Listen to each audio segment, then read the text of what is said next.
Hello and welcome to another episode of North 100, a Canadian Highlander podcast. I'm Serge. Joining me as always, I have Jer, Alex, and Liam. A reminder, this podcast is brought to you by you with your support at the Patreon at patreon.com/LoadingReadyRun. Thank you so much. We could not do this without you. Guys, you ready to talk about some Magic cards? Oh boy. Let's start us off with our opening segment, the best card you're not playing. Up today we have Jer. What's your secret tech? Regal Behemoth. Hey, I know this one. I played it against you. Or was it Liam? It didn't go well either way. You played it against Maybe me. both. This card's sweet. All right, tell us about it. Yeah, so it's a 6 mana 5/5, 4 green. Yep. A creature lizard. Go on. I don't know if Dinosaur. I don't know if it's being errated to dinosaur or not. It has. Oh, It is a dinosaur. From Get the it in your commander dino set. tribal decks. I mean, I would hope. It has trample. When it enters the battlefield, you become the monarch. yeah. Which is Conspiracy, not which is commander. the main reason you're playing this card. And then it also says whenever you tap a land for mana while you're the monarch, add 1 mana of any color to your mana pool. Oh, yeah. So it turbo mana flares you for any color. That's Only pretty while you're the monarch, but it's a 5/5 trampler. It's pretty good at getting the monarch back if you lose it. Oh yeah, just go straight through everything. So the reason that this card's super good is often the big ramp targets don't have a lot of lasting value if they just die to a removal spell. And getting the Monarch is one of the single best things you can do against control decks. To just briefly explain, the Monarch is a state that is called into existence if a card specifically references it. And one player can have it at a time. It's like an emblem. And it says during your end step, you draw a card. And then if you take combat damage, the player who hit you becomes the Monarch. Yeah. And so, as I was saying, the reason this card's so good is because it gives you a really nice ramp target that does something as soon as it enters. It furthers your ramp plan. 6 mana is like a kind of nice medium slot for a ramp deck. I know that sounds crazy, but No, I believe you. the ramp decks in this format go real big, real fast. Yeah. And so you're casting this on turn 3 or 4 most of the time, and then next turn it lets you cast anything in your deck. Turn 3 with this thing? Well, when you always draw the Black Lotus, it does help. Or even like Grim Monolith. Yeah, there are lots of ways to enable this. Even if you go an enchant land ramp spell plus a land untapper, it's pretty hard to miss on 6 mana with By turn 4. By- Turn 3 is pretty early for this. Yeah. even turn 3. If you just go land Utopia Sprawl, turn 2 you go Voyaging Satyr, then you play a 3rd land. That's 6 mana. Dang. Yeah. That's some hotness. All right. Let us. Oh, Judge hi. Judge question. Go on. Yeah. We have a couple. This is more of a surprise, more of a judge pop quiz. Perfect. There are on paper 4 ways to become the monarch. 2 of which are not relevant for Highlander. Alex mentioned 2 of them: playing a card that says you become the monarch, or dealing combat damage with a creature to the monarch. What are the 2 that aren't relevant in Highlander? I don't know. If you eliminate a player who was the monarch, you become the monarch? No. Oh, damn. Wasn't there another mechanic which is. Dethrone, but that just cared about the person with the highest life Okay, total. so it's not dethrone.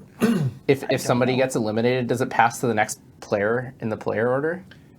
If you are the active player when the monarch leaves the game, You're close. you become the Okay. monarch. I was on the right track. Okay, that's number 3. What's number 4? Well, what if the active player is also the monarch?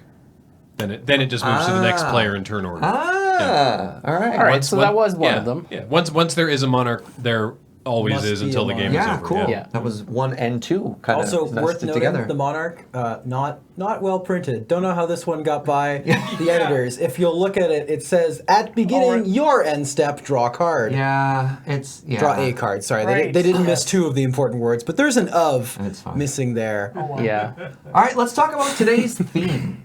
Today we want to talk about The one that got away. Or near the ones that misses, we never got to. things that are so close, things that we wanted to do in Highlander, and just fell just so close short of the mark. So the first thing we want to talk about is a deck that we've always wanted to build that we feel isn't quite there yet. And if you got it, we're going to talk about a powerful fail, a moment where we were so close to having that moment, only to see it slip away.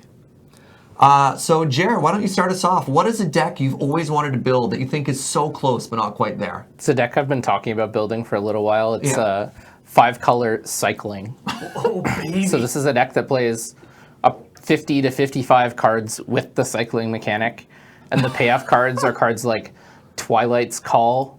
All right, so give us an example. Like, what is Twilight's Call? All right, Twilight's Call is 4 black for a sorcery. It's one of the cards in the cycle, like Route, where you may cast it anytime you can play an instant if you pay 2 more to cast it. Oh, okay. And this is basically Living Death sans the Wrath part of Living Death. So you want to cycle your creatures into the graveyard and then cheat them back into the Twilight's So Call. this is one way you can win, because a large portion of your cyclers are creatures. Yeah.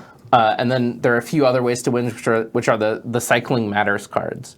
So you're playing cards like Drakehaven. You're probably familiar with that if you play in Standard. Flyers? Yeah. It's a 2 and a blue for an enchantment. Whenever you cycle or discard a card, you can pay 1. If you do, create a 2/2 Drake with flying. Totally. And then along the same line, you have Lightning Rift and Faith of the Devoted, Like which the old ones. well, Faith of the Devoted's a new one as well. I thought Lightning Rift was... Lightning Rift's old. Yeah, okay. So this one's same sort of thing as Drakehaven, except it doesn't have the if you discard a card. It's only if you cycle a card. Whenever any player cycles a card, actually, you may pay 1. If you do, you can shock a creature or player. And then Faith of the Devoted is 2 and a black enchantment. Whenever you cycle or discard a card, you may pay 1. If you do, drain for 2. This one's really good because it gives you a nice life buffer, and it actually lets you race if you have enough mana, or one of the engine cards. And the 2 engine cards in the deck are New Perspectives and Fluctuator. Okay, you're going to have to go over both of those. Man. What's New Perspective? It's This one's a 5 little more normal. 5 and a blue for an enchantment. When it enters the battlefield, you draw 3 cards.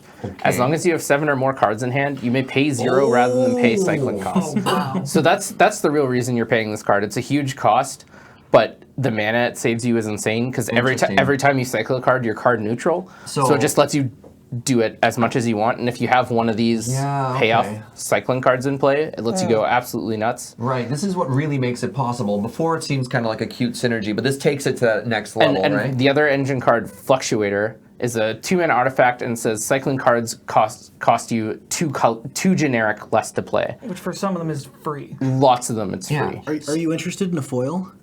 Fluctuator? I have a regular. Not really. So this sounds sweet. Why isn't it there? What is it missing? I think it's just missing probably a couple cards from each category, just to really. So what are the categories? So there's enough cyclers. There's enough cards with cycling. You can definitely have some upgrades. Like a lot of the cards you're never casting. Your jungle Fair. weavers of the world. That's like easily mid-tier. You're playing much worse ones than Jungle Weaver. But you're really missing a couple payoff cards and a couple engine cards. The one nice thing about this deck is that it's really easy to keep hands because you see so much of your deck. Sure. And that's the reason that made me want to build it after they released Amonkhet and Hour of Devastation, is because I thought there might be enough, even if, because there hadn't been that many cycling sets, just because you're able to see so much of your deck. But because of the 100-card singleton nature, it's hard. So you really want like 2 to 3 more payoff cards, like that say when you cycle a card, do something good, and you really want like another 1 or 2 engine cards, which is like act like the Fluctuator or New Perspectives that let you just go nuts when you have them in play. Could you play cards that would gain you access to this? Like, if you put your points into like tutors, would that help that at all? That's a good call. What would your points be? Yeah. You definitely want to play Enlightened Tutor in the deck because it's a really cheap tutor that gets you either a payoff card or like almost any of your payoff cards and almost any of your engine cards. The only thing it doesn't get you is a Living Death effect. But you can play a card like Mode if you're playing Enlightened Tutor. Like, you don't have to be all in on cards that are cycling or care about it. You do have to play some good cards. Like, you have to play some Wrath effects, some buy some time stay some alive. draw spells. Yeah. So you're playing as a control deck, and you'd have this cycle shell Yeah. on the inside of it. Okay. Yeah, and so yeah, you'd mostly be putting your points into either tutors, and I think Soul Ring's also really good in this deck, just Yeah. because Yeah. it It says tap, cycle a card. yeah, exactly. You get to cast like, what is it, Decree of Justice? Yeah, Decree of Justice is a super hot one. That's pretty Right. spicy. All the cycle cards that There, already yeah, have Yeah, there's built ones in. that there are are actually there are also cycling. like 2 tiers of cycling cards. There's the cards that you just always cycle, and then there's cards that do stuff when they cycle. Yeah. And so To explain Decree of Justice, this card, what a great mana cost. XX2 white. Sorcery, put X 4/4 white angel creature tokens with flying out of the battlefield, and it cycles for 2 and a white. And when you cycle it, you may pay X, and if you do, make that many white soldiers. So- 1/1s. 1/1s, yeah. this is a really nice way that used to break control mirrors, because control mirrors used to be just all draw go, counter every spell you play. But this let you draw a card on your opponent's end step and uncounterably put a bunch of creatures into play, That's pretty hot. which is Yeah. a really powerful effect for the old control mirrors. So, go ahead.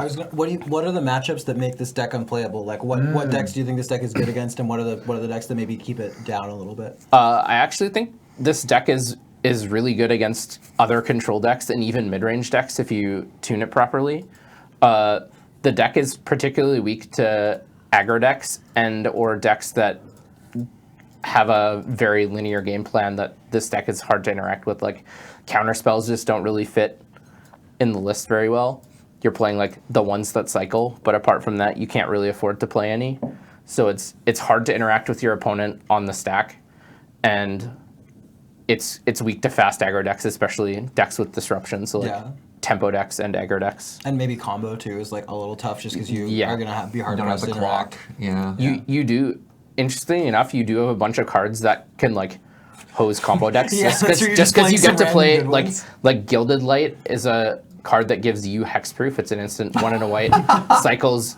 You have hexproof. You have shroud. Cool. So this hoses like a bunch of combo decks. Like if Storm tries to go off and then you have this in your hand, you're just like, Gilded Light in response to your tendrils. Womp womp.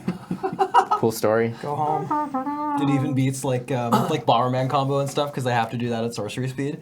Yeah. Like you do just get like a bunch of random silver bullet cards because like they printed a bunch of random silver bullet cards with cycling. So You like can also get them with the Nimble Obstructionist just randomly, right? yeah, that one's the new one from I think Hour of Devastation. Cycle Bird. Yeah, Cycle Bird. it's 2 and a blue for a 3/1 flash flyer, and you can cycle it for the same cost, so 2 and a blue, and when you cycle it, you get to stifle something, which is Yeah. counter target activated or triggered ability. Yeah. This card's so good. And this one's interesting because you can't stifle your own ability, only abilities you don't control. Doesn't come up very often, but So, this can't save you from a pact trigger, for Yeah. instance.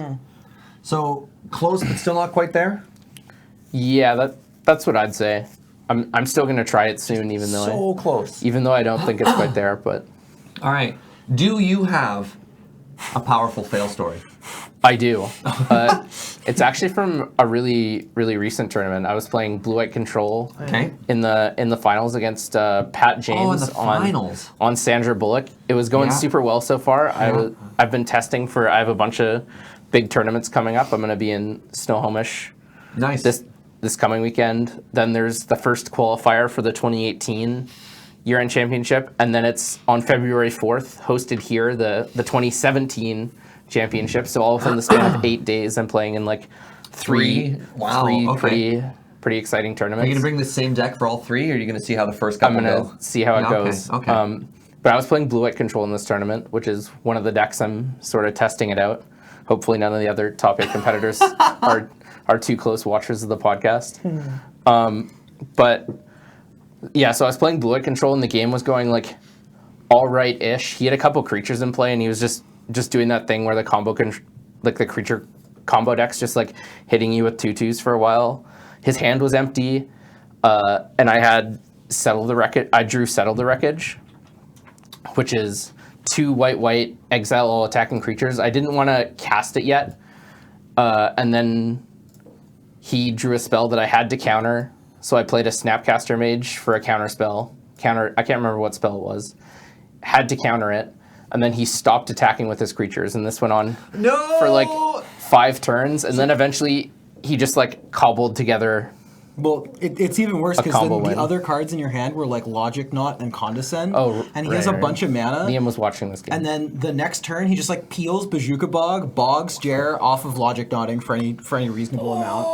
Yeah. And then the next turn just draws Pattern of Rebirth, which is the most important card in the deck. And he has in play like most of the combo. No, Yes. he drew Vizier. Did he? And had a sack outlet and murder Nice. sword Sure. check. Anyway, But he, yeah. he drew a must counter spell. Oh man. Oh Could man. not counter the spell. That Yeah, feels both bad. both Condescend and Logic Knot, which Because are there was like a the Gaia's only Cradle in soft play. counters. Oh, you know what? You know what it was? It was that's what you had to use the Snapcaster for, was to stop the Pattern of Rebirth, I think. Yeah, I think I countered the pattern. That's super tough. The Womp womp. wrath that can't kill the creatures even though you have it, and the counter spells that can't counter Yeah. the spell to win the game. So that you're so like, having the oh. Snapcaster to counter the spell was super nice, but it really goozled me because then he stopped attacking me, so the settle was just not doing anything in my hand, and so like I was so close to winning the game so many different ways, and then Oh man. just It's like plausible you're like supposed to attack with the Snapcaster, but then maybe even then, like, who knows Yeah. whether he sniffs out, because that's super suspicious if you It attack, is. right? Like, I did have What a Mazavith in drag. play, so yeah. but yeah. That's brutal. Yeah, and I don't know how that one went so wrong, but it did. All right, so next up is me. Hi. I want to talk about a archetype that I have been playing for a while. I've never done tremendously well with, and I'm getting so heartbroken by over and over. And it's kind of hard to describe what it is. So I'm going to use the term just like battle bots / big whatever. Big brown. Yeah, big brown, and this can be big red, big white, big battle bots, big booty. big booty. And Well, that's the Doran deck. That's Big Abzan. And It's like what the- Juggernaut Tribal. yeah, and what these decks are trying to do is it's different from a ramp deck. So green base ramp deck, you have ramp spells, you have like ways to get it. It's good. It's different from an academy deck, which is playing like cantrips, and you have blue, and it's good. What these decks are trying to do are trying to go like turn 1 mana vault into Grim Monolith into Wormcoil Engine, and That doesn't sound so bad. it doesn't sound so bad, but in practice, it's always been bad. Like even if you get Wormcoil Engine on turn 2, which sounds unbeatable. So Wormcoil Engine, the classic 6 mana 6/6 artifact worm that has Death Touch and Lifelink, and it dies. You get 2 worms, one with Death Touch, one with Death Touch, one with Lifelink. Like, it should be nuts. But so often what happens is you go land, rock, Wormcoil.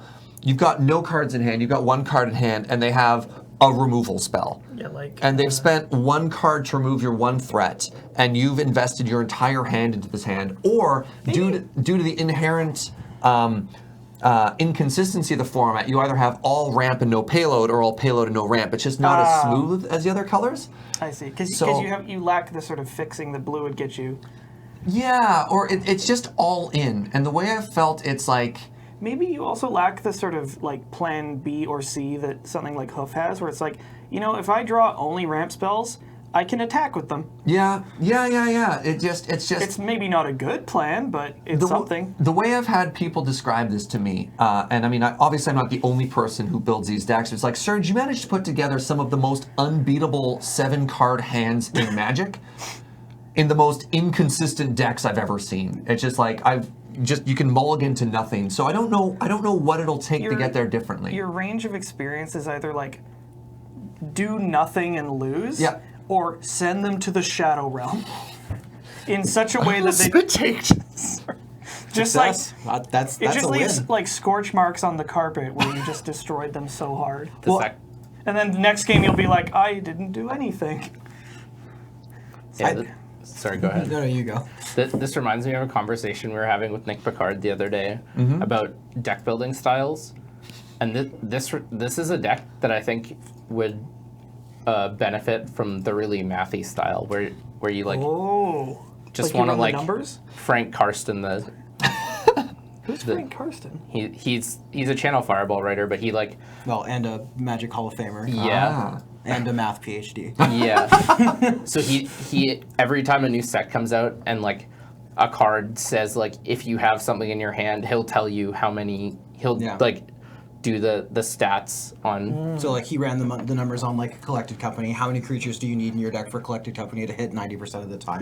Thunderherd Migration, how many dinosaurs you should play to reliably cast it onto for 2 mana, so on and so forth. But deploy the Gatewatch. How many Planeswalkers do you need? These decks where you're like all in and you like need like a certain amount of this and a certain amount of this and a certain amount of this. Yeah. Seems like it might benefit from like. I think another thing I feel with this deck is I don't feel like I'm playing Magic. Like, do you feel like you're rolling dice instead? Kind of. Yeah. It's just like draw 7, okay, I win. Yeah. Draw 7, okay, I lose. Yeah, it's definitely one of those decks where you could just like you and your opponent could both reveal your opening hands and you would know who won. Yeah. You're like, oh, you've got Swords to Plowshare? All right, game 2.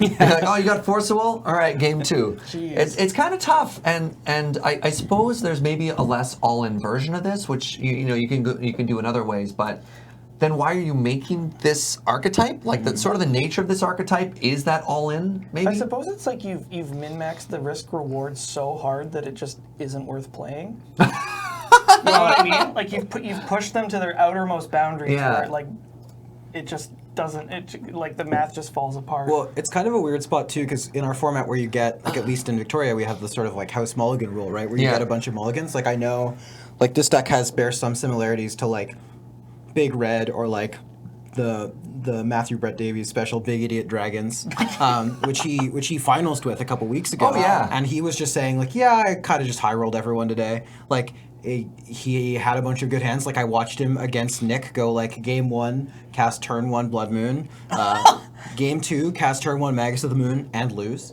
It can happen. Yeah, and then game 3 cast turn 1 Trinisphere and he won that game, right? But he was just mulliganing until he had a turn 1 hate piece on on the like in every game. All right. And sometimes you end up mulliganing to 3 doing that and you die or whatever. But when it works, boy does it work well. Maybe what this deck needs is serum powder. Honestly, I've thought about it. The issue is what happens if you have a hand and you draw Serum Powder? Nobody should play Serum So Powder. it's a mana rock. So Serum Powder is kind of an obscure card. I don't know if a lot of people know it. This is from the weird dark side of Magic. They reprinted it recently too. Anyways, it's just Dark Steel, I believe. It's in Dredge in Vintage. This is a 3 mana artifact that taps for colorless, and if it's in your hand. Your opening hand, you get a free mulligan. Yeah. Well, except you have to exile the cards from that hand. Right. So you can. You don't have to. Yeah. So it's like if you want to play a busted deck in 60-card construct and you're running 4 of these, you just mulligan until you win on turn 1. Yeah, I think maybe most famously, Vintage Dredge plays 4 Serum Powder because it plays 4 Bazaar of Baghdad and it needs these to mulligan into turn 1 Bazaar of Baghdad. Yeah, you see it less these days, but. So I just don't know if it does enough in Highlander. You're going to end up having to cast it as a fair card more often than you get the free mulligan out of it. Same as like Gemstone Cavern. It's probably better to be Gemstone Cavern, right? Like you're playing this card to like help you high roll more, but it like has to be in your opening hand for it to be useful. So maybe it should just be another high roll card. I forgot just how bad Gemstone Cavern is. Yeah, one thing is this can help you on the play or the draw. Gemstone Cavern only does anything when you're on the draw. I was talking to Robin Sorensen about Gemstone Cavern because he was saying like we were talking about the top 8 and he was joking that like in years past play draw has been determined by how you finished, and he finished 8th, so he knew he was going to be on the draw in every single match, so he put Gemstone Cavern in his deck. Wow! let me it didn't work. This card. Yeah, let me tell people about this card. So Gemstone Cavern is a legendary land from the Future Sight block. If it is in your opening hand and you're not playing first, so very, very restrictive, you may begin the game with Gemstone Cavern in play and with a luck counter on it. If you do, remove a card from your hand from the game. I always forget that third clause. That extra clause there is kind of tough. So you start with a land in play, but you start down a card and you have to exile that card. And then tap, add a colorless to your mana pool, or if Gemstone Cavern has the luck counter on it, instead add 1 mana of any color. So it's sort of like a turn 0 Chrome Mox. Sometimes. It functionally steals the play back. Yeah. Because what the difference between the play and the draw is, if you're on the play, you're up a mana, down a card. And this just puts you up a mana, down a card on the draw. That's just so many steals hoops the to play. jump through. Yep. I've seen people play it. Like Yeah. Ben Wheeler played it for a long time as well. All right. Anyways, those are my woes on an archetype that is powerful, but not good. Like, does that make sense? Yeah, it's a high roll archetype. Like Yeah. you might, it's actually I think the kind of deck that you could actually reasonably win a tournament with because you just run super hot Oh, that yeah. one day. Yeah, But yeah. it's also the kind of deck that you can go 0-4 6 tournaments in a row with as well. I have experienced both of these. I've 3-1'd, made it to the finals over and over, only to just be like all right, well, I guess, Nope. and then you're just Variance. like crying. But all right, let me talk about another time I got goozled. Everyone was making fun of me because I titled this story Academy Rector. Hardly newer. So I was playing a deck with Academy Rector. Now Academy Rector is a human cleric. This Goes is in a cleric tribal. 4-mana 1/2 white told you that creature deck human has some cleric support. for 3 and a white. And Academy Rector has this interesting ability that when it is put into your graveyard from play, you may exile Academy Rector. If you do, search your library for an enchantment card and put that card into play, then shuffle your card. So the issue with these old cards are the rules don't quite work the same way it's written there. There's some triggers and a bunch of interesting stuff that happens. So there's some room for counterplay. And if nobody's ever goozled you with it before, you don't know just how bad you can get goozled. So I have somehow, I don't remember the circumstances, my Academy Rector has died. And I'm just like, yeah. Good news. This is great. Normally you win the game if your Academy Rector dies because you get something unbeatable and your opponent loses. And you're just like, fantastic.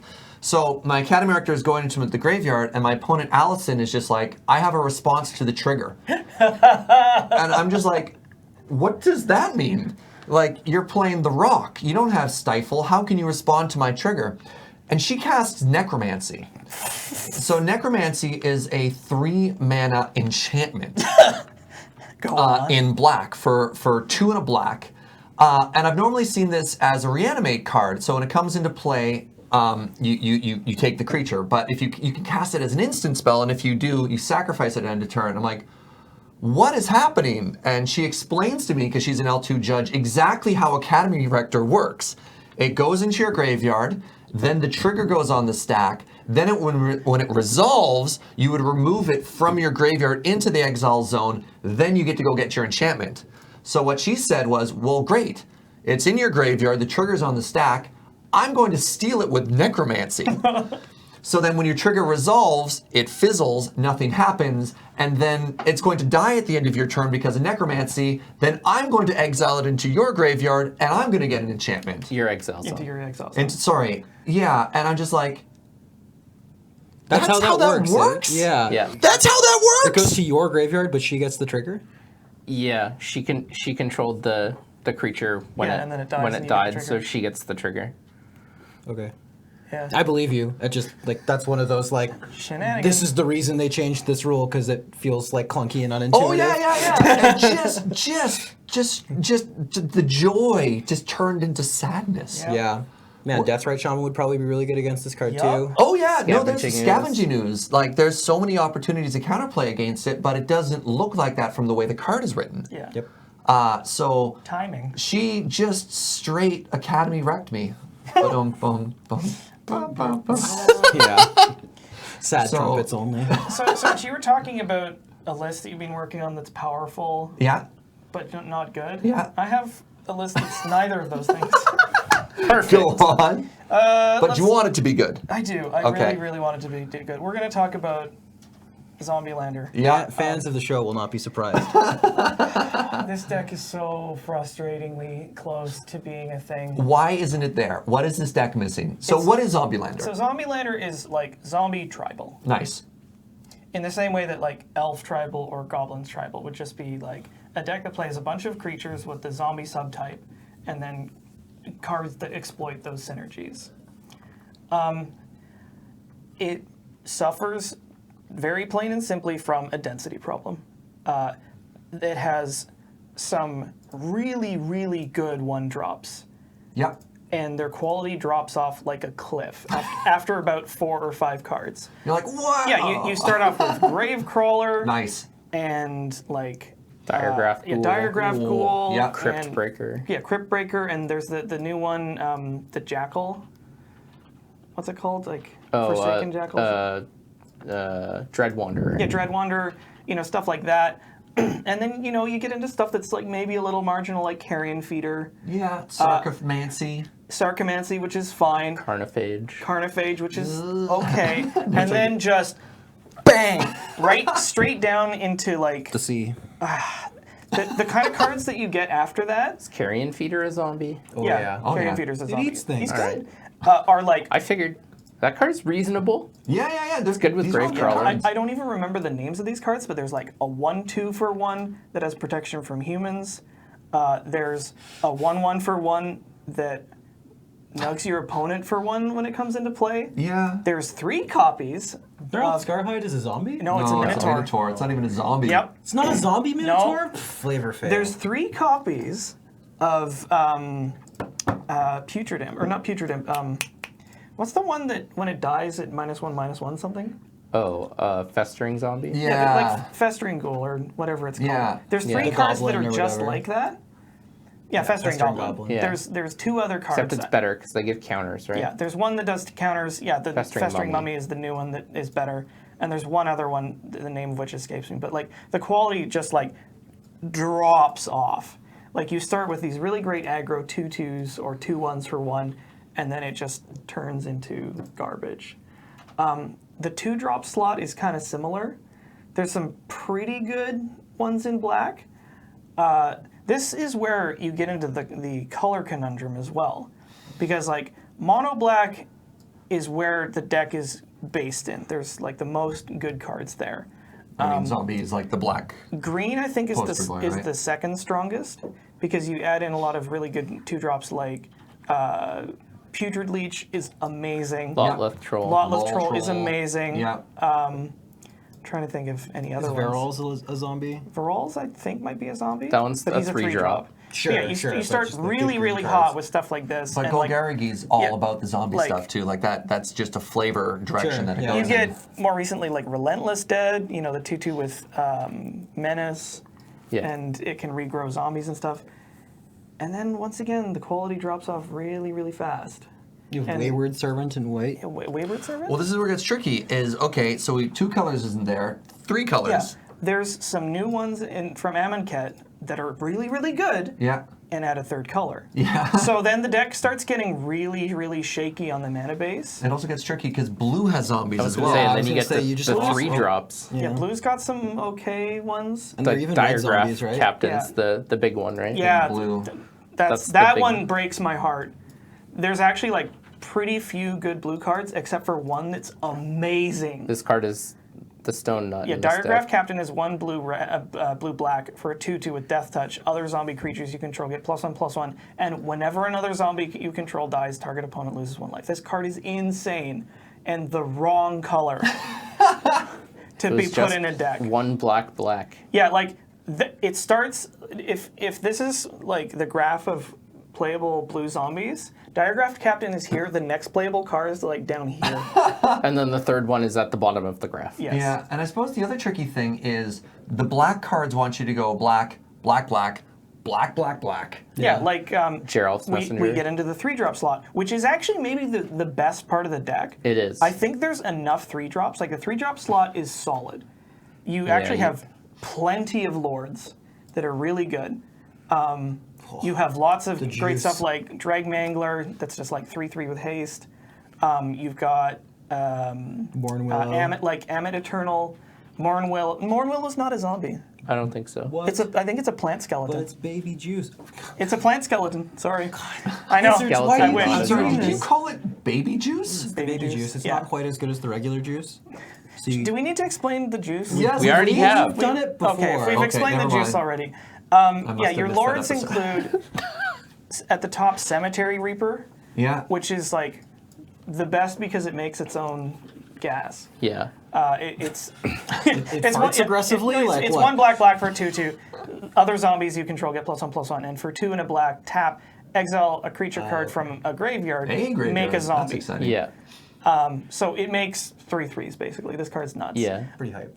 There's a couple of new ones. There's one from the new set. I can't remember what the name of it is, but it's like 2 and a black. Other zombies you control get +1/+1. Oh yeah, Lord of There's- the Accursed. Yeah, Lord of the Accursed, and then Won us the team sealed. Nice. I mean, Yeah, for- strictly it was like the removal spell for the cast out. All that won us the zombies game. gain yeah, one menace? and it's an Wow. activated ability. Yeah. 1 and a black. All zombies gain menace. Yeah, our card's great. And then you have a couple other Yeah, really Plague good. Belcher Yeah, this is up card's in great. here. I think I mentioned Ammon Eternal.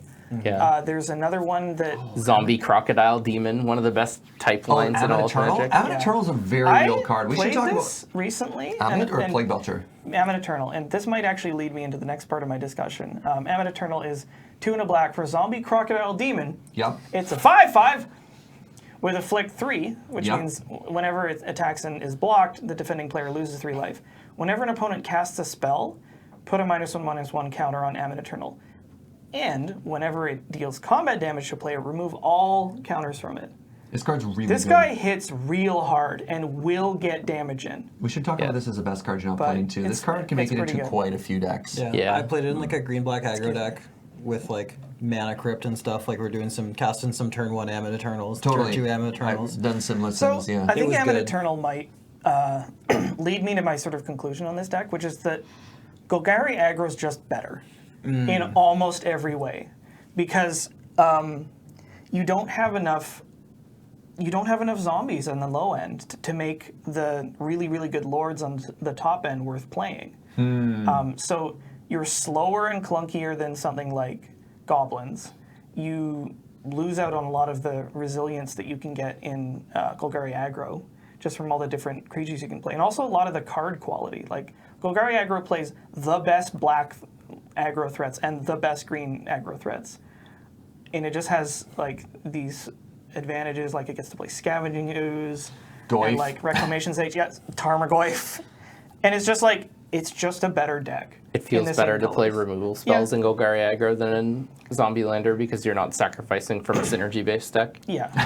And then you can play the zombie removal spell they printed. That one's super cool, and I really want to play Which it. card is that? Dark Summoning, something like that. Oh, Dark Salvation. Dark Salvation. That's Oh, that card's Yeah. really cool. Yeah, totally. There's so many cool cards. So Dark Salvation is XX black sorcery. Target player puts X 2/2 black zombie creature tokens onto the battlefield. Then, up to 1 target creature gets -1/-1 until end of turn for each zombie that player controls. So this card's great in the mirror. When you're playing the zombies mirror, they're ahead on board, you target them, it's a 1-mana sorcery, kill something. This came up in Yeah, standard. you don't actually need to Alright. make zombies to kill something, which is really You interesting. like they're ahead on board, you're like Dark Salvation, Yeah. kill your thing because you have 3 zombies. No, Give it like, -3, -3. this is exactly the kind of synergy card that I really wish I could play, and just The mirror doesn't matter. It doesn't. It's not who controls. They don't have to control the zombies. No. But what I'm saying is, it's If good. they have more If they have zombies more than you, zombies than you, Oh, I then see. you kill can a bigger use thing. their Like, zombie Let's say count. they have an Ammon Eternal. Oh, okay. Cast You it for only 0. got 1 zombie, but Right. they've got 4. So Bam, it's, boom, you bam, say bam. you make no zombies. Yes. Okay. And now we are going to count how many zombies you have. Yeah, Good Lord, casting you have this a for lot. 0. Yeah. Well, The for 1. Zombielander mirror. I love it. You can Yeah, spell you, their can, you lord. can cast this for 0. For 1. for It costs one, a it lot. costs a Yeah, black. yeah, black. Yeah, X is 0. X is 0. Yeah. As what an I aside, meant. Alex, did you see the zombies that were in the Amonkhet Planeswalker decks? Bonus extra zombies. They're not great. Tattered Mummy. But- Yeah. Tattered mummy. They're- No, wait. yeah. Wait. Desiccated Naga? It's a Wait, three, that's a it's zombie? a 3/2 for 3. Activate this zombie ability Naga. only to control a Liliana Yeah. Planeswalker. There's Yeah. also like the heartbreak continues like into the 4 and 5 slot because there's also some like incredible zombies, but then it like goes completely out of theme. Yeah. It's like there's a like 2/3 of an aggro deck and like 1/3 of Like like a really cool mid-range or mid-range, control deck yeah. because for some reason Gary, Oh, right. Merchant of Great Asphodel. Great Merchant of Merchant of Asphodel? Asphodel is a zombie. Well, Yeah. I mean, look at him. And then if you're in blue-black, you also have the Scorpion God? Scarab No, the Scarab God makes It's zombies? not a zombie, but it cares about zombies. Yeah. Yeah, it's just like it's And it's blue, of course. I Because love the thing with nicknames, though. You're like, Gary, what is that card actually called? yeah. Come on, brain. So yeah, there's lots of amazing cards, but like the stuff on the high end would require you to Completely play different deck. build a different deck and Yeah. lose all the good. Timred the Murder King. Oh, there you go. There's a There's couple black of ones, play zombies, red. yeah. there's a couple of good ones in red. Yeah. Actually, like No. Timred So the what you're Murder saying King. is Zombielander's a 5-color deck. 5-color Zombielander. Unclaimed territory. Naming zombie, Cavern of Souls. We'll get that Mana ancient ziggurat Confluence, in the City deck. of Brass. You're giving me the worst idea imaginable. No, All right. look, Perfect. Every deck can be made better by adding more colors. That's the Liam Coughlan deck building philosophy, and we're going to stick I'm to only it. half joking. This card's actually really that good. card's Yeah, insane. Anathemancer is Yeah, really good. yeah. The other one's Shambling Remains. Oh, Grixis yeah. Grimblade. Yeah, Shambling and there's- Marines is like the fire roasted chestnuts. Wait, I got one for you. Slavering Nulls. Yeah, that one's yeah, good this too. card's It makes hot. people discard when you hit them. Yeah. Yeah. So, I don't know. Maybe I do just need to go ham and make Sidrax. 5-color Oh, you have to zombies. control a swamp. Ooh, Is that's, Sidrax's Spectre a hard. zombie? I don't think so. I think it might be a spirit. Probably a Spectre. I think it's a Spectre. Wait, come on, one time, Spirit. Come on, one time. It's Survey gonna be a Spectre. says. It's a Spectre. Oh. But yeah, it's just Errata like one time. the card quality is there, the density is not. Yeah, that's fair. Lava zombie. Actually, sorry, I'll share one more amazing one with you from Red. Dedapult. All right, you're gonna need. You're gonna have to tell me about You'll the love Deadpool. this. It's We amazing. got to tell the listeners who maybe can't see the Dedapult Yeah, on no, screen. I'll explain What- Dedapult. what is a Dedapult? Dedapult is 2 and a red for an enchantment. Okay. For 1 red, sacrifice a zombie. Dedapult deals 2 damage to target creature or player. Okay, so like I was joking earlier about how up this art. how the heck Monarch got through the editing process. How did anyone let Dedapult be the name for a card? Look at the flavor text. Like, Nothing ruins your day like a blazing zombie. Like surely this was just the playtest name that just never got changed. Like, what are we gonna call this card? Just Dedapult. It'll be fine. This card's a rare. Well, sure. I mean, So, Naturally. anyways, it's just like a deck that's just infuriatingly close and just not quite there. I'm starting to think at this point that vampires might actually be closer. Then well, zombie. they've They're at least That's got more heartbreaking. directed Yeah, help, right? their 1-drops are better. Yeah. All right. They have a bunch of 1-drops. Yeah, that deck might actually work in Mardu. If Drake Mangler is the juice, I've found an unmixed smoothie.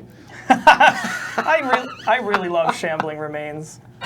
1 red black for a 4/3 that can't block, and it has unearthed red black, which is We if just have it's to find in the your juicer. graveyard, return it to play with haste, and then exile it in your end step. It's sweet. So Alex, you got a fail story? That moment when you went from victory to just directly into the sea. I Maybe don't know. Dedapult is the blender. There's a couple that I've had, but like nothing's coming to me right now. I'm just like so sad that I haven't been able to make this deck work. That's fair. On the plus side, like there's a lot of really great zombies that work in Golgari aggro, and Yeah. I've thought about making like a really gentle zombie sub theme that would maybe work. I don't know. We'll see.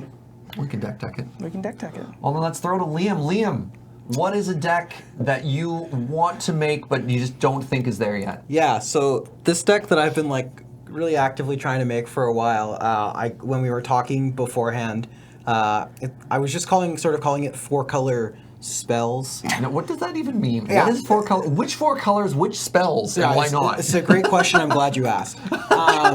So there's a bunch of cards that care about spells. The most obvious is like Prowess, right? Prowess says when you Okay. cast a non-creature spell. Sure. And then there's cards like Gutter Snipe. Maybe your Enigma Drakes or your Spellheart Chimeras, Chimeras. Sorry. Chimeras. Rune Chanter's Pike? Yeah, your Rune Chanter's Pike, your Kiln Fiends. Okay. So basically, this Harvest is Pyre. So Yeah, well, this is not just cards, traditionally but like cards in the traditionally an is it deck. Why 4 colors? Okay, so a couple of things. I don't think like when you build the Is It deck, Nivik Cyclops, another great example. Like there's a bunch of good ones. There's the Flying Kids, the Wee Dragonauts. Flying Kids? Look at the art. Wee Dragonauts, man. They're just Yeah. 2 kids flying a little kite. So yeah, typically when any of these cards see play, it's just in a blue-red shell. And I've seen people play them, and I think it's okay. But as I do with a lot of deck building, I wanted to go all in on that sort of thing, right? So like you'll have someone playing their blue-red tempo deck, and they'll play their Enigma Drake because it's occasionally like a 3-mana 5/4 flyer. I got and blown that- out by that on Monday. Yeah, and that's pretty good. But I think it hit me for $1 million. So you have the exact opposite problem to Serge. Serge Yeah. is like, I don't know if I want to go all in. You're just like, I want to go more all in. I do, exactly. And So the reason you play other colors, you play white because there's more prowess creatures. You get things like Monastery Mentor as well, which is really, really good. And then you also get access to better removal, like Swords of Plowshares, Path to Exile. You also get to play Jeskai Ascendancy. Yeah, that card's nuts. What about protection spells? Are you like Emerge Unscathing? No, but I was playing like Feet of Resistance and like the 1 mana give a thing indestructible scry. Doesn't Emerge Unscathed have rebound? Isn't that got to be hot in this deck? No, I don't think so. So we should actually talk about Jeskai Ascendancy really quick, because I imagine that might play a pretty key... Are you building around Jeskai Ascendancy? No, the whole... There's 4-color decks, 4-color spell decks, all about Jeskai Ascendancy. In other formats, but they're using it as a combo engine. We're actually playing fair Jeskai Ascendancy. We just want all our spells to loot so that we can like draw fewer lands, and like untapping and giving our creatures +1/+1 is just bonus. All right. Especially because we were playing like Young Pyromancer, Monastery Mentor, Talrand the Sky Summoner. Sure. So we're what just exactly is your 4th color? Green. Okay, so this is 4-color, no black. No black, yeah. And you play green for a couple of reasons. One, Blossoming Defense is just like a really good spell. Jared was talking about the white protection spells. Blossoming Defense is actually just secretly the best of those ones because it also gives +2/+2. So the best white protection spell is secretly a green card. So you have to play a 4th color. And then the big reason to be green, this is the major payoff, is Berserk. Which allows you to turn like your big Enigma Drakes or your Nivik Cyclopses or your Kiln Fiends into like very early lethal threats. And then the rest of the cards in this deck are support cards, and they're just basically cheap spells that cantrip. So the idea is like you stick some creature that cares about spells, and then on your turn you rattle off 2 or 3 spells that cantrip, and you grow big and you attack, or maybe you combo kill them with Berserk, or maybe you just wait. Sometimes you don't do anything. Sometimes you just have a good creature in play. You play a removal spell and you wait. You bide your time for the combo turn. So the reason this deck doesn't work, is that it secretly wants you to build like a 150 card deck. There's too many things the deck needs, and finding the right ratio game to game is like very difficult. This sounds like a similar problem that Serge had, where it's just like you either have all ramp and no gas, or all gas and no ramp. This is a different deck. I actually didn't talk about my 200 card Flash Hulk deck, which is the other one that's just not quite there yet. But yeah, exactly.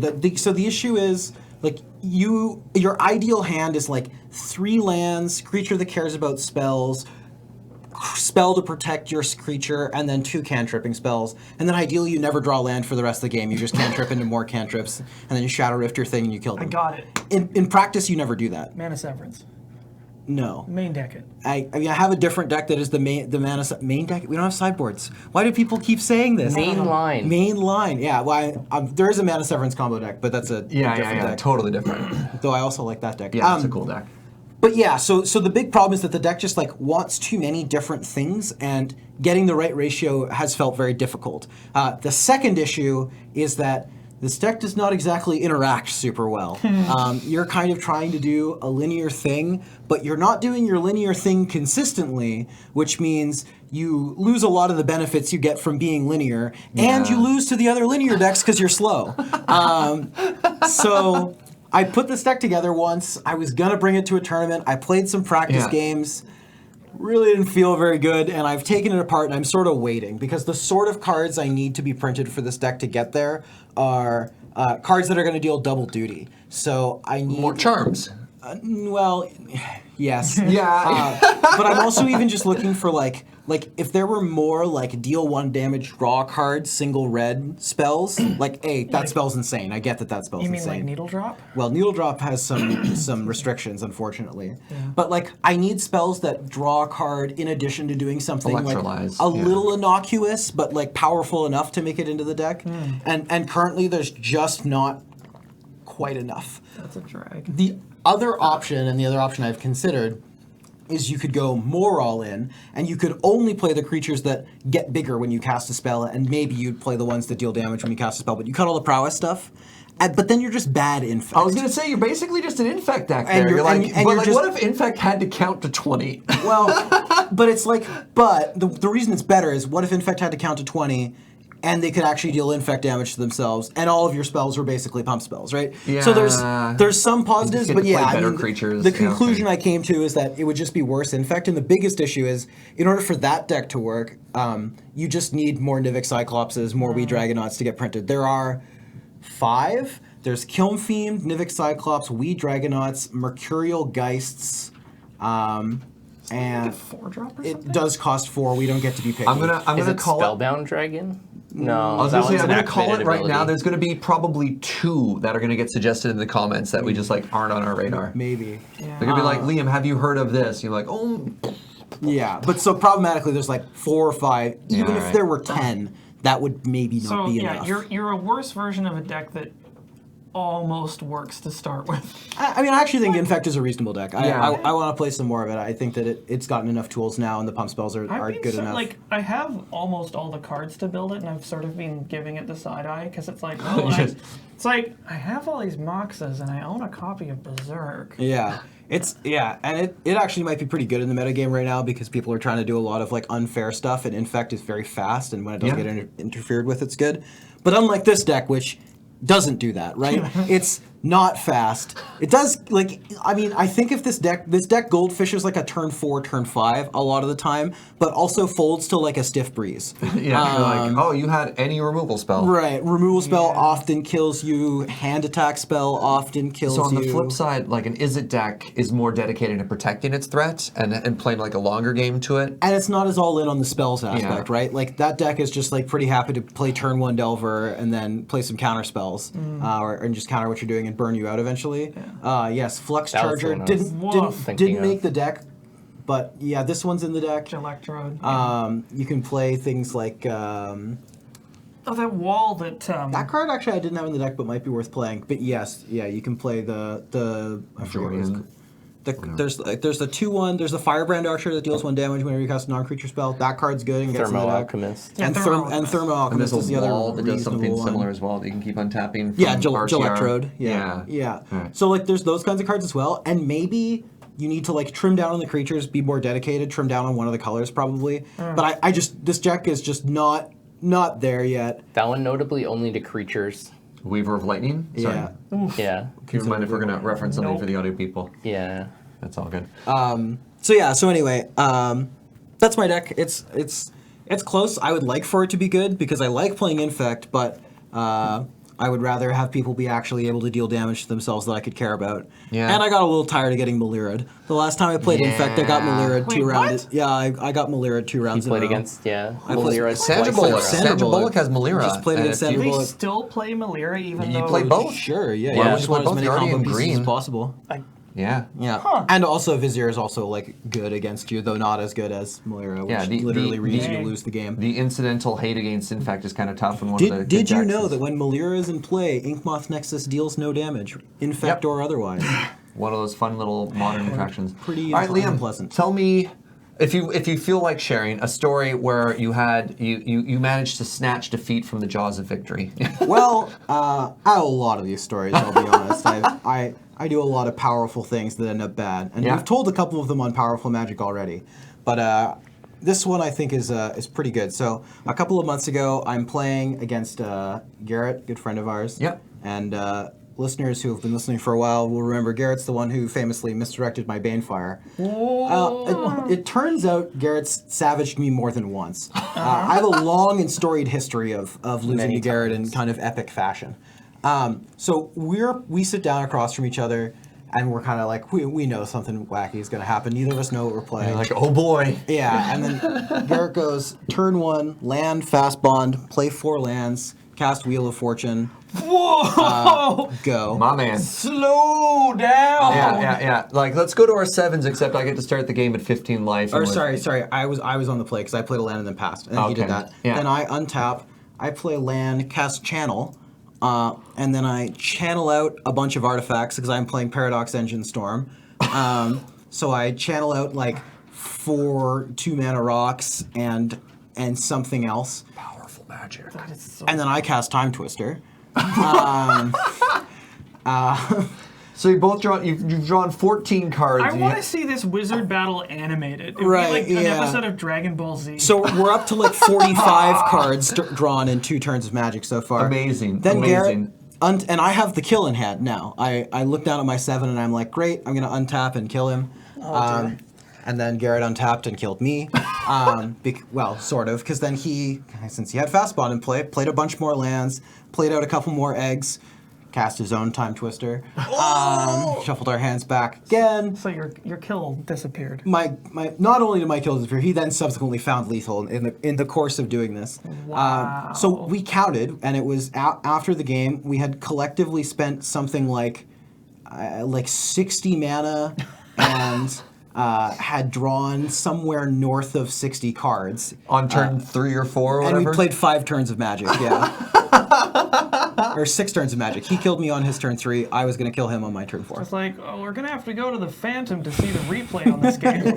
One of my favorite ways of I think this is a Ben Wheeler quote. He's like, well, just make them draw 7 until they draw nothing. Yeah. The eggs, the secret eggs win condition is Yeah. just mulligan your opponent into an unkeepable hand. Yeah, you don't have any control over it, but it's like if you make them draw 7 enough times, they'll go from having the win in their hand to having nothing in hand. That's incredible. So weird. Oh, that sucks to watch. Be like, all right, you're dead, and then they're like, draw 7, but That's got to be the worst feeling in the world. Is like you have a great hand, and then they're like, draw 7, and you draw 7 pieces of garbage. Well, and so Or the other part about this... worst one is when you just don't draw lands. Oof. Yeah.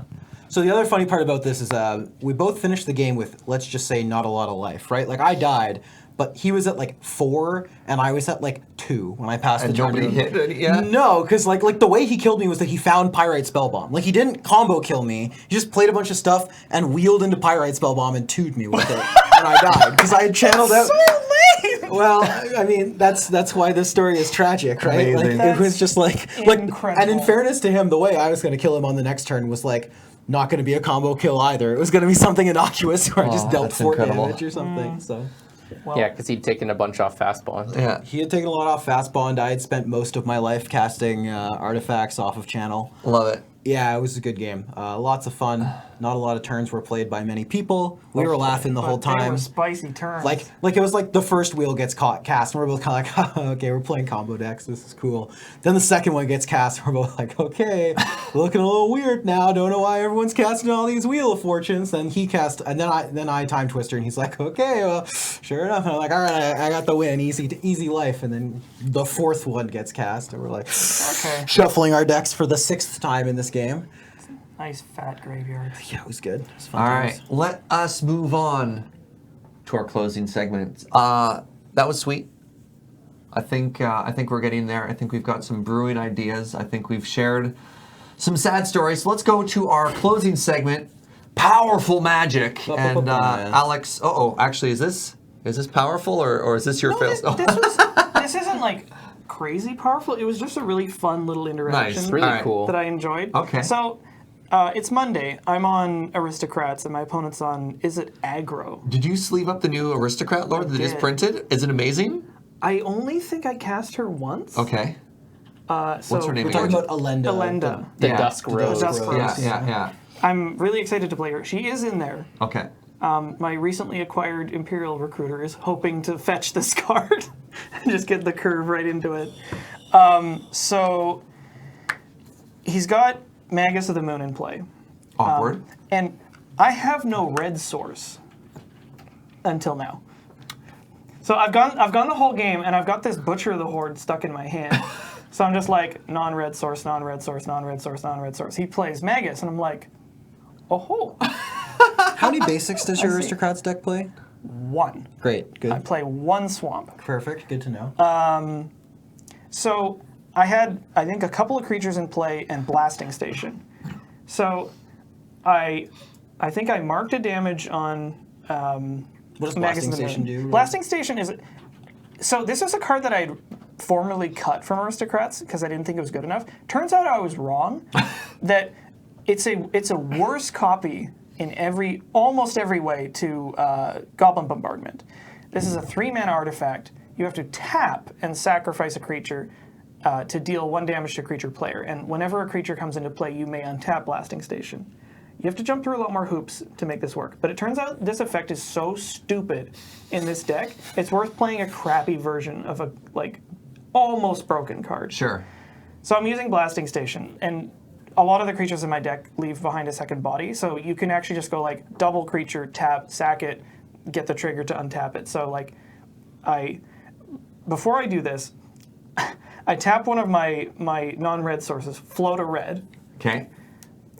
Kill his Magus. Yeah. Get all my lands back. Float the rest of the colored mana to cast this Butcher of the Horde. Nice. It was fun. I was like, thanks for the red mana, idiot.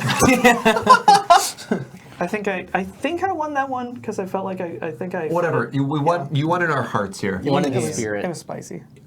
In a situation where you have, for example, if Highlander dies and you get all those 1/1 vampires, do you get multiple It Blasting triggers Station for triggers each one. that you can respond Yes. to Yeah. each one? That I correct. think Respond to trigger. Respond to trigger. either that Respond. it was either Elenda or some other effect that came up like that. Because no, it was I needed to get a judge call for this because I had a Hangerback Walker with 4 counters on it. And I was like, I'm going to respond to each of these Ender's Play trigger on these Thopters. And I'm going to shoot each one of them individually. Because I had to... Oh, God.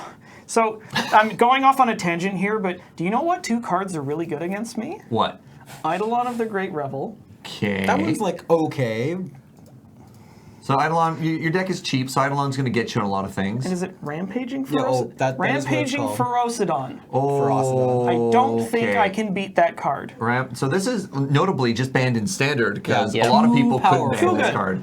So, Rampaging Ferocidon is a brand new card. Yep. It's 2 and a red for a 3/3 with Menace, which is pretty scary. Players can't gain life. That's pretty pretty bad. good, yeah. But it's the 3rd line of text that really makes For my the heart Aristocrats deck? sink. Whenever another creature enters the battlefield, Rampaging Ferocidon deals 1 damage to that creature's controller. I had this across the table from me, and in my hand, I think was like Bitter Blossom and like Promise of Bunray.